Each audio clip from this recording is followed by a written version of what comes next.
Gong format emekek edamdı. Kayesi. Ne butun ek koran emek edamı. Leйлек райондук милициясы көп сандагы мал уурдаган деген шек менен Тажикстандын жаранын кармаган.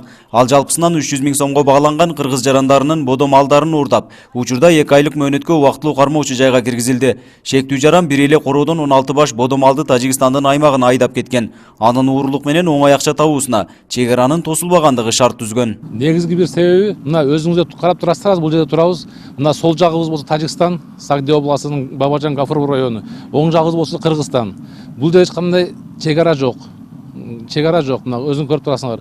Малдар деген мына бул жерде оттоп жүрүлө өтүп кете берет Тажикстан жака. Же болбосо тескерисинче болот.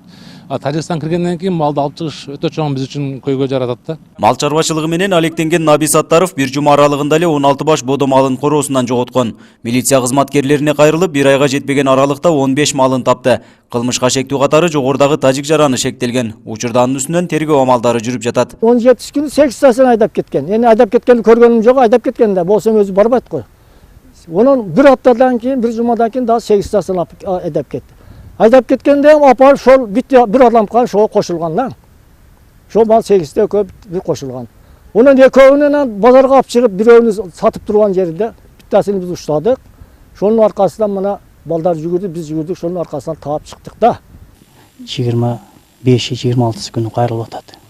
16 malım yok deyip 26 dekabr günü.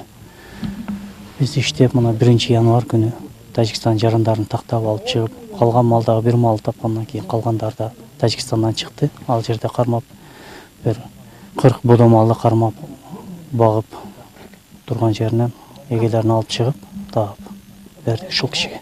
Ыкчам аракеттердин натыйжасында өткөн жылы катталган 16 мал уурулук фактысынын 9-унун бети ачылган. Аны менен катар Leylек райондук милициясы Тажикстандын Гафуров районундагы 6 мал уурулук фактысынын бетин ачкан.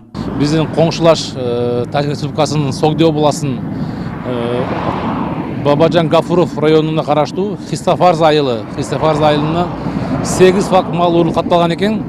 Бул деген Тажик Республикасындагы биздин кесиптештерибиз, милиция кызматкерлери биз менен чогуу тыгыз байланышта болуп чогуу иштеп Тажик Республикасындагы 6 факт мал уурулугун биз ачып бердик бүгүнкү күндөрү. Белгилей кетсек, Leylек району Тажикстандын 6 району менен чектеш жайгашып, чек ара аймактары толук такталбагандыктан мал уурулугу күч. Анткени Кыргызстан менен Тажикстандын чек арасынын узундугу 970 чакырымды түссө, анын 450 чакырымы такталып элек. Такталган аймактарда атайын тосмо менен тосулган эмес.